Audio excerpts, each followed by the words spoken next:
Yo, what is going on, guys? It's Steven from the BS Show, and if you haven't heard yet, Anthony Smith will be taking on Alexander Gustafsson in Stockholm. This is Fight Night 152, June 1st, so that should be a great fight. So far, it is the main event. Both these guys are coming off losses versus John Jones. Alexander Gustafsson lost in the third round. This is when John Jones first popped for picograms, and this whole picogram thing was going around.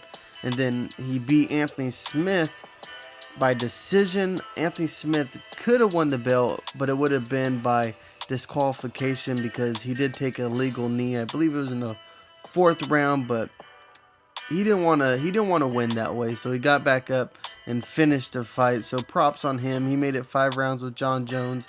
It almost seemed like when he was fighting that fight, we're talking about Anthony Smith, that he was being somewhat reserved. He wasn't taking chances to beat John Jones. He was kind of just sitting there and trying not to get hit, unfortunately, and that was the reason he lost and also made it to a decision.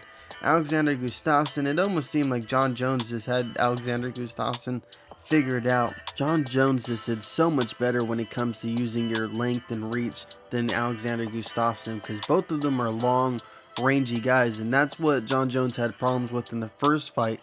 But in this fight, it seemed like Gus just wanted to keep it more in like a boxing range, and John Jones used his distance, push kicks, oblique kicks. He just wanted to keep him away into that kickboxing distance, and that's ultimately what paid off in the end. John Jones is just so good at game planning versus fighters. I mean, he was using the push kicks, everything to keep Gustafsson away from him, and ultimately it opened up the takedown because Gustafsson was trying to bring it into that range, so he was trying to pressure in on John Jones and get close, and John Jones just met him in the middle and took him down, and that's where that finish came from. And that's why I bring up John Jones in this fight versus Anthony Smith and Alexander Gustafsson, because he paints a picture on how to beat both these guys. But the game plan works more in Gustafsson's favor because Gustafsson has more of a body type that's similar to John Jones. He has a lengthier body style, so he could pretty much do exactly what John Jones did versus Anthony Smith if he wanted to. He could learn from that whole fight. On the other hand, Anthony Smith can't really do as much as John Jones because he can't keep his distancing, He has to get in there and make it dirty. And that's the interesting thing about this fight too, because Gustafsson loves getting in that boxing range and boxing with you. So he's going to probably meet Anthony Smith in the middle and box it out. So it's very interesting. But if I had to guess who would win this fight, I'm going to go with Gustafsson just because he has more weapons.